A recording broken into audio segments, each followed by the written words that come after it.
Llévatelos, dijo en castellano. El último hombre que leyó esos libros debió ser Isaac el Ciego, así que piensa bien lo que haces. José Arcadio restauró el dormitorio de Meme, mandó limpiar y remendar las cortinas de terciopelo y el damasco del baldaquín de la cama virreinal, y puso otra vez en servicio el baño abandonado, cuya alberca de cemento estaba renegrida por una nata fibrosa y áspera. A esos dos lugares se redujo su imperio de pacotilla, de gastados géneros exóticos de perfumes falsos y pedrería barata. Lo único que pareció estorbarle en el resto de la casa fueron los santos del altar doméstico, que una tarde quemó hasta convertirlos en ceniza en una hoguera que prendió en el patio. Dormía hasta después de las 11. Iba al baño con una deshilachada túnica de dragones dorados y unas chilenas de borlas amarillas. Y allí oficiaba un rito que por su parsimonia y duración recordaba al de Remedios la Bella. Antes de bañarse, aromaba la alberca con las sales que llevaba en 3 pomos alabastrados.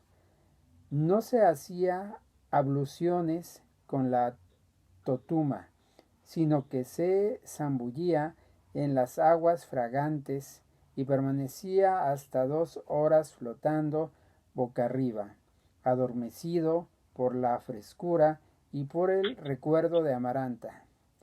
A los pocos días de haber llegado, abandonó el vestido de tafetán, que además de ser demasiado caliente para el pueblo, era el único que tenía, y lo cambió por unos pantalones ajustados, muy parecidos a los que usaba Pietro Crespi en las clases de baile, y una camisa de seda tejida con el gusano vivo y con sus iniciales bordadas en el corazón. 2 veces por semana lavaba la muda completa en la alberca y se quedaba con la túnica hasta que se secaba, pues no tenía nada más que ponerse. Nunca comía en la casa. Salía a la calle cuando aflojaba el calor de la siesta y no regresaba hasta muy entrada la noche. Entonces continuaba su deambular angustioso, respirando como un gato y pensando en Amaranta. Ella y la mirada espantosa de los santos en el fulgor de la lámpara nocturna eran los 2 recuerdos que conservaba de la casa. Muchas veces, en el alucinante agosto romano, había abierto los ojos en mitad del sueño y había visto a Amaranta surgiendo de un estanque de mármol brocatel, con sus pollerines de encaje y su venda en la mano, idealizada por la ansiedad del exilio, al contrario de Aureliano José, que trató de sofocar aquella imagen en el pantano sangriento de la guerra. Él trataba de mantenerla viva en un Senegal de concupiscencia, mientras entretenía a su madre con la patraña sin término de la vocación pontífica. Ni a él ni a Fernanda se les ocurrió pensar nunca que su correspondencia era un intercambio de fantasías. José Arcadio, que abandonó el seminario tan pronto como llegó a Roma, siguió alimentando la leyenda de la teología y el derecho canónico, para no poner en peligro la herencia fabulosa de que le hablaban las cartas delirantes de su madre, y que había de rescatarlo de la miseria y la sordidez que compartía con 2 amigos en una boardilla del Trastevere. Cuando recibió la La última carta de Fernanda, dictada por el presentimiento de la muerte inminente, metió en una maleta los últimos desperdicios de su falso esplendor y atravesó el océano en una bodega donde los emigrantes se apelotonaban como reses de matadero, comiendo macarrones fríos y queso aguzanado. Antes de leer el testamento de Fernanda, que no era más que una minuciosa y tardía recapitulación de infortunios, ya los muebles desventijados y la maleza del corredor le habían indicado que estaba metido en una trampa de la cual no saldría jamás para siempre exiliado de la luz del diamante y el aire inmemorial de la primavera romana. En los insomnios agotadores del alma medía y volvía a medir la profundidad de su desventura mientras repasaba la casa tenebrosa donde los aspavientos celines de Úrsula le infundieron el miedo del mundo. Para estar seguro de no perderlo en las nieblas, ella le había asignado un rincón del dormitorio, el único donde podría estar a salvo de los muertos que deambulaban por la casa desde el atardecer. Cualquier cosa mala que hagas, le decía Úrsula, me la dirán los santos. Las noches pálidas de su infancia se redujeron a ese rincón donde permanecía inmóvil hasta la hora de acostarse, sudando de miedo en un taburete bajo la mirada vigilante y glacial de los santos acusetas. Era una tortura inútil porque ya para esa época él tenía terror de todo lo que lo rodeaba y estaba preparado para asustarse de todo lo que encontrara en la vida. Las mujeres de la calle que echaban a perder la sangre, las mujeres de la casa que parían hijos con cola de puerco, los gallos de pelea que provocaban muertes de hombres y remordimientos de conciencia para el resto de la vida. Las armas de fuego que con solo tocarlas condenaban a 20 años de guerra. Las empresas desertadas que solo conducían al desencanto y a la locura, y todo, en fin, todo cuanto Dios había creado con su infinita bondad y que el diablo lo había pervertido. Al despertar, molido por el torno de las pesadillas, la claridad de la ventana y las caricias de Amaranta en la alberca y el deleite con que lo empolvaba entre las piernas con una botella de bellota de seda, lo liberaban del terror. Hasta Úrsula era distinta bajo la luz radiante del jardín, porque allí no le hablaba de cosas de favor, sino que le frotaba los dientes con polvo de carbón para que tuvieran la sonrisa radiante de un papa, y le cortaba y le pulía las uñas para que los peregrinos que llegaran a Roma de todo el ámbito de la tierra se asombraran de la pulcritud de las manos del Papa cuando les echara la bendición, y lo peinaba como un papa y lo ensopaba con aguas de Florida para que su cuerpo y sus ropas tuvieran la fragancia de un papa.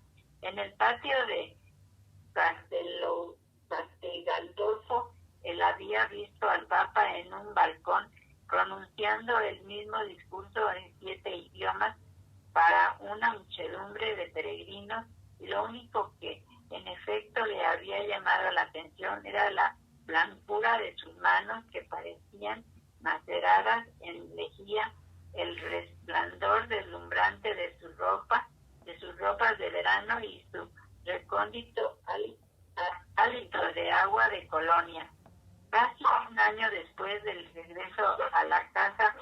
habiendo vendido para comer los candelabros de plata y la vasinilla heráldica, que a la hora de la verdad solo tuvo de oro las incrustaciones del escudo. La única distracción de José Arcadio era recoger niños en el pueblo para que jugaran en la casa.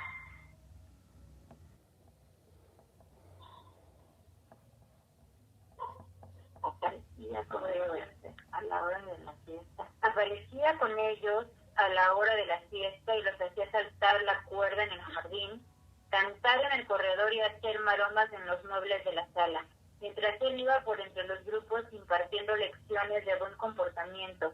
Para esa época había acabado con los pantalones estrechos y la camisa de seda y usaba una muda ordinaria comprada en los almacenes de los árabes, pero seguía manteniendo su dignidad lánguida y sus ademanes papales. Los niños se tomaron la casa como lo hicieron en el pasado las compañeras de Menes.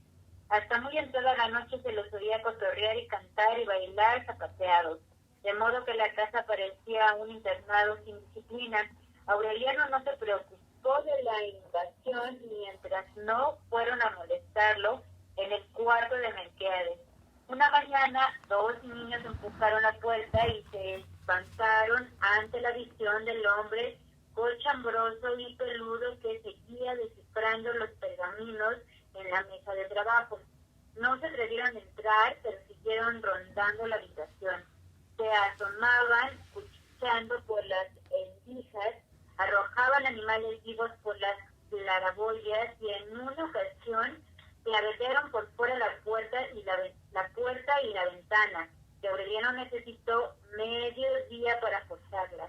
Divertidos por la impunidad de sus travesuras, 4 niños entraron otra mañana en el cuarto, mientras Aureliano estaba en la cocina, dispuestos a destruir los pergaminos. Pero tan pronto como se apoderaron de los pliegos amarillentos, una fuerza angélica los levantó del suelo y los mantuvo suspendidos en el aire hasta que regresó Aureliano y les arrebató los pergaminos. Desde entonces no volvieron a molestarlo. Los 4 niños mayores, que usaban pantalones cortos a pesar de que ya se asomaban a la adolescencia, se ocupaban de la apariencia personal de José Arcadio.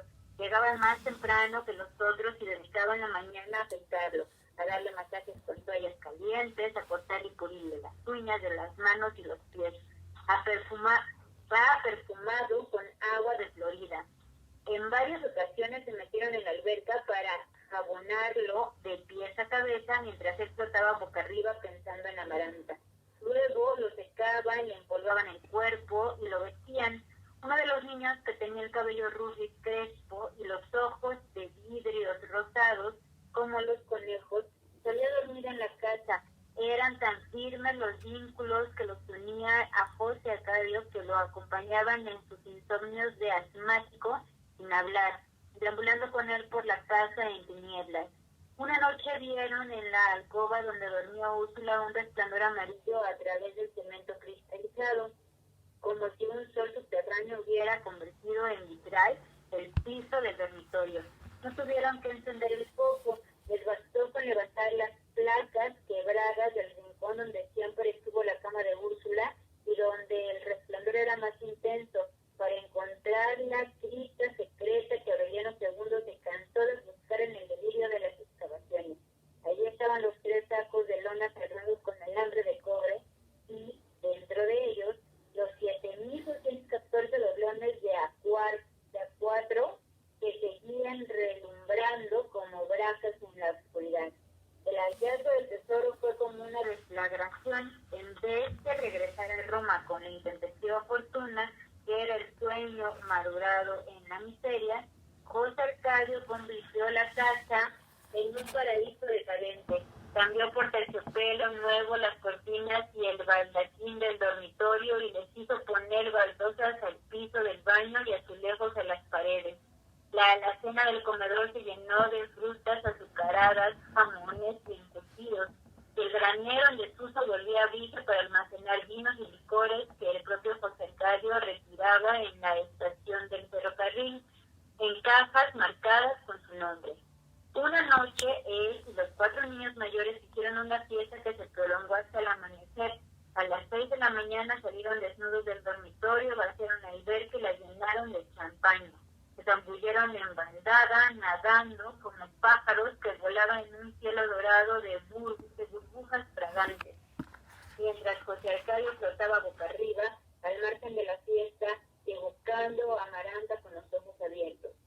Permaneció así, ensimismado, rumiando la amargura de sus placeres equívocos, hasta después de que los niños se cansaron y se fueron en tropel al dormitorio, donde arrancaron las cortinas del terciopelo para secarse, y cuartearon en el desorden la luna de cristal de roca y desbarataron el baldaquín de la cama tratando de acostarse en juntos.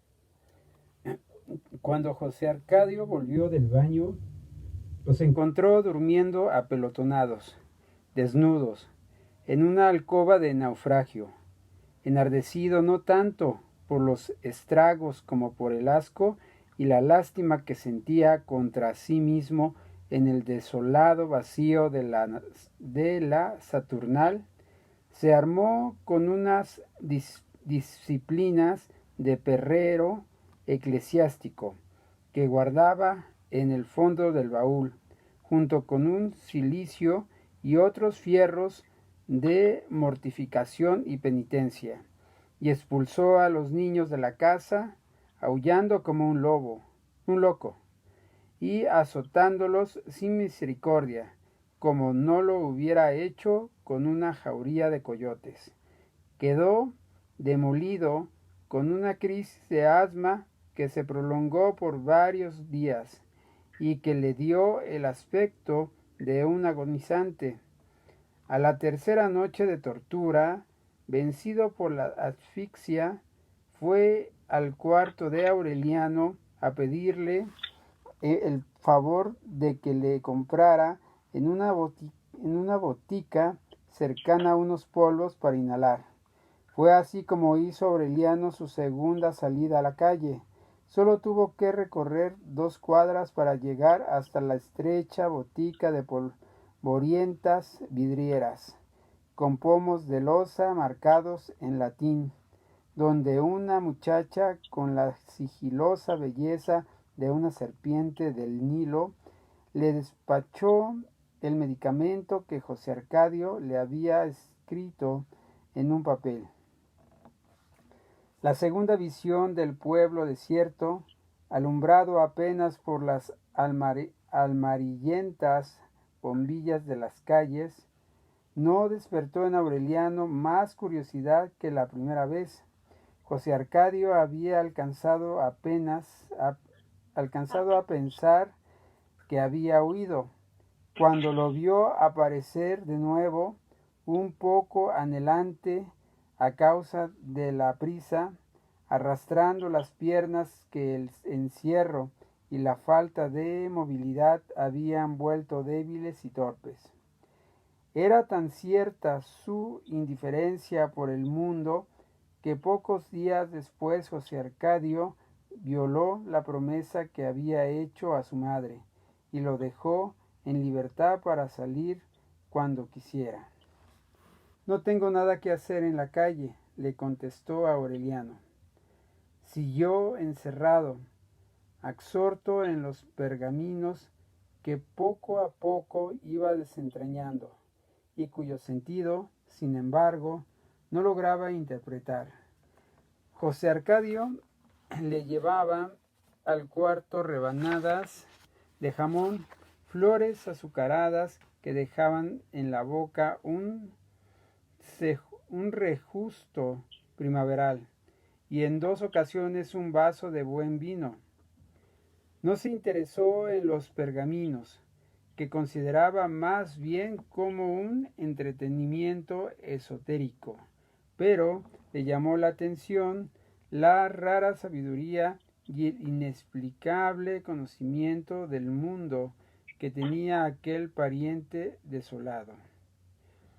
Supo entonces que era capaz de comprender el inglés escrito y que entre pergamino y pergamino había leído de la primera página a la última, como si fuera una novela, los 6 tomos de la enciclopedia. A eso atribuyó al principio el que Aureliano pudiera hablar de Roma como si hubiera vivido allí muchos años, pero muy pronto se dio cuenta de que tenía conocimientos que no eran enciclopédicos, como los precios de las cosas. Todo se sabe. Fue la única respuesta que recibió de Aureliano, cuando le preguntó cómo había obtenido aquellas informaciones.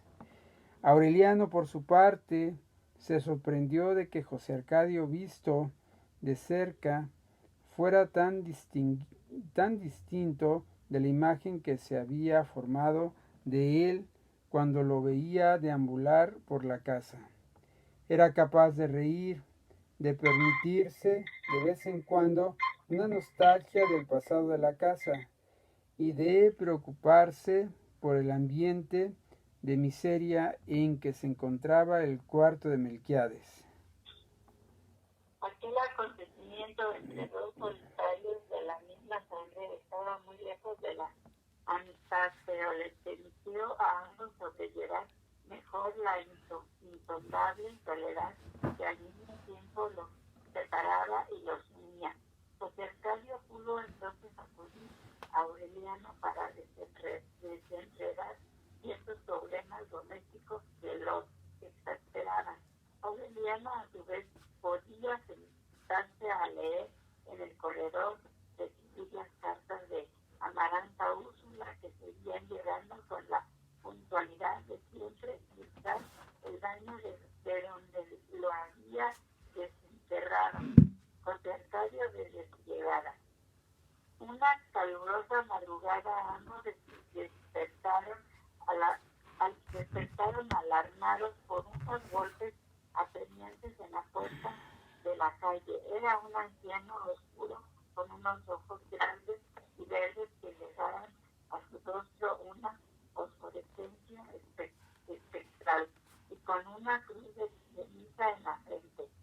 Las ropas en piltrafas, los zapatos rotos, la vieja mochila que llevaba en el hombro como único equipaje le daban el aspecto de un pordiosero, pero su conducta tenía una dignidad que estaba en fresca contradicción con su apariencia franca. Una franca contradicción con su apariencia.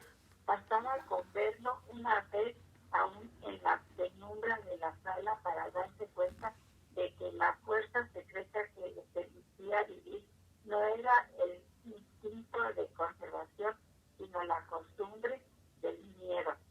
Era Aureliano Amador el único sobreviviente de los 17 hijos del coronel Aureliano Buendía, que iba buscando una tregua en su larga y azorosa existencia de fugitivo. Se identificó, suplicó que le dieran refugio en aquella casa que en sus noches de estadía había evocado como el último delito de seguridad que le quedaba en la vida, pero José Arcadio y Aureliano no recordaban. Creyendo que era un vagabundo, lo echaron a la calle a empellones. Ambos vieron entonces desde la puerta el final de un drama que había empezado desde antes de que José Arcadio tuviera uso de razón.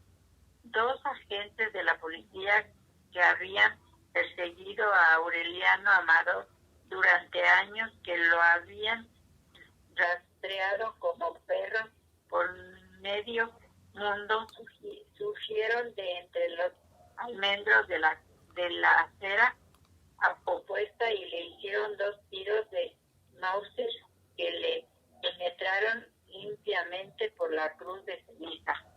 En realidad, desde que expulsó a los niños de la casa, José Arcadio esperaba noticias de un transatlántico que saliera para Nápoles antes de Navidad. Se lo había dicho a Aureliano e inclusive había hecho planes para dejarle montado un negocio que le permitiera vivir, porque la canastilla de víveres no volvió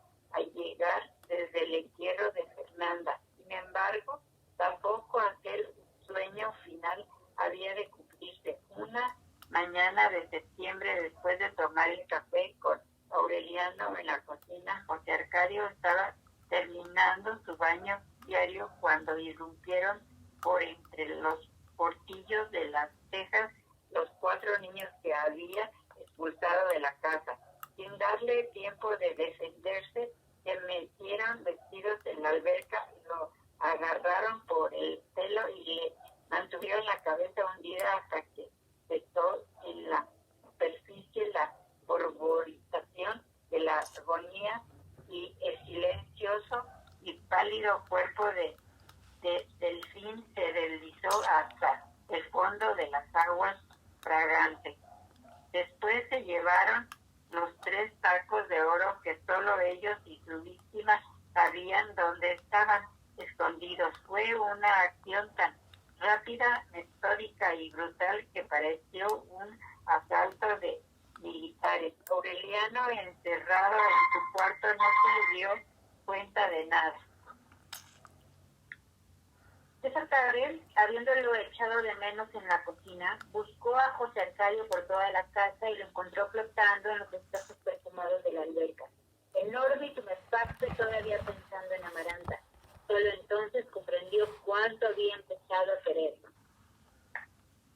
Amaranta Úrsula regresó con los primeros ángeles de diciembre, empujada por brisas de veleros, llevando al esposo amarrado por el cuello con un cordel de seda.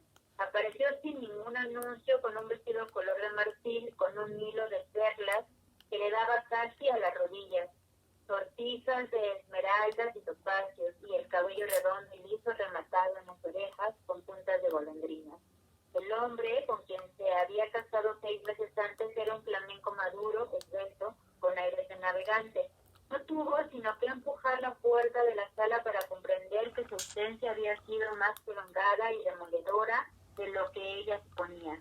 Dios mío, gritó, más alegre que alarmada. ¿Cómo se ve que no hay mujer en esta casa? El equipaje no cabía en el corredor, además del antiguo baúl de Fernanda con que la mandaron al colegio.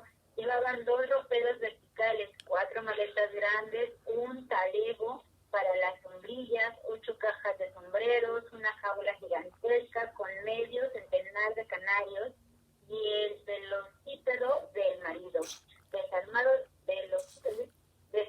dentro de un estuche especial que permitía llevarlo como un violoncelo.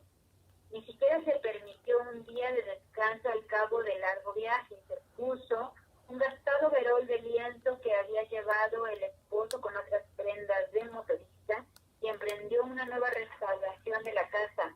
Desbandó las hormigas coloradas que ya se habían apoderado del corredor, resucitó los rosales, arrancó la maleza de raíz y volvió a sembrar helechos, oréganos y begonias en los tiestos del pasamanos. Se puso al frente de una cuadrilla de carpinteros, cerrajeros, albañiles, que desanaron las grietas de los pisos, enquiciaron puertas y ventanas, renovaron los muebles y blanquearon las paredes por dentro y por fuera, de modo que 3 meses después de su llegada se respiraba otra vez el aire de juventud y de fiesta que hubo en los tiempos de la pianola. Nunca se vio en la casa a nadie con mejor humor a toda hora y en cualquier circunstancia, ni a nadie más dispuesto a cantar y bailar, y a tirar en la basura las cosas y las costumbres revenidas. De un escobazo acabó con los recuerdos funerarios y los montones de cherembecos inútiles y aparatos de superstición que se apelotonaban en los rincones. Y lo único que conservó, por gratitud a Úrsula, fue el daguerrotipo de remedios en la sala. Miren qué lujo, gritaba muerta de risa, una bisabuelo de 14 años. Cuando uno de los albañiles le contó que la casa estaba poblada de aparecidos y que el único modo de espantarlos era buscando los tesoros que habían dejado enterrados, ella replicó entre carcajadas que no creía en supersticiones de hombres. Era tan espontánea, tan emancipada, con un espíritu tan moderno y libre, que Aureliano no supo qué hacer con el cuerpo cuando la vio llegar. ¡Qué bárbaro!, gritó ella, feliz, con con los brazos abiertos. Miren cómo ha crecido mi adorado antropófago. Antes de que él tuviera tiempo de reaccionar, ya ella había puesto un disco en el gramófono portátil que llevó consigo y estaba tratando de enseñarle los bailes de moda. Lo obligó a cambiarse los escuálidos pantalones que el coronel Aureliano vestía. Le regaló camisas juveniles y zapatos de 2 colores y lo empujaba a la calle cuando pasaba mucho tiempo en el cuarto de mercado. Activa, menuda, indomable como Úrsula, y casi tan bella y provocativa como Remedios, la bella, estaba dotada de un raro instinto para anticiparse a la moda. Cuando recibía por correo los figurines más recientes, apenas le servían para comprobar que no se había equivocado en los modelos que inventaba y que cosía en la rudimentaria máquina de manivela de Amaranta. Estaba suscrita a cuanta revista de modas, información artística y música popular se publicara en Europa, y apenas les echaba una ojeada para darse cuenta de que las cosas iban en el mundo como ella las imaginaba. No era comprensible que una mujer con aquel espíritu hubiera regresado a un pueblo muerto, deprimido por el polvo y el calor, y menos con un marido que tenía dinero de sobra para vivir bien en cualquier parte del mundo y que la amaba tanto que se había sometido a ser llevado y traído por ella con el dogal de seda. Sin embargo, a medida que el tiempo pasaba, era más evidente su intención de quedarse, pues no concebía planes que no fueran a largo plazo, ni tomaba determinaciones que no estuvieran orientadas a procurarse una vida cómoda y una vejez tranquila en Macondo. La jaula de canarios demostraba que esos propósitos no eran improvisados, recordando que su madre le había apuntado en una carta el exterminio de los pájaros. Había retrasado el viaje varios meses hasta encontrar un barco que hiciera escala en las Islas Afortunadas. De allí seleccionó las 25 parejas de canarios, más finos para repoblar el cielo de Macondo. Esa fue la más lamentable de sus numerosas iniciativas frustradas. A medida que los pájaros se reproducían, Amaranta Úrsula los iba soltando por parejas y más tardaban en sentirse libres que en fugarse del pueblo.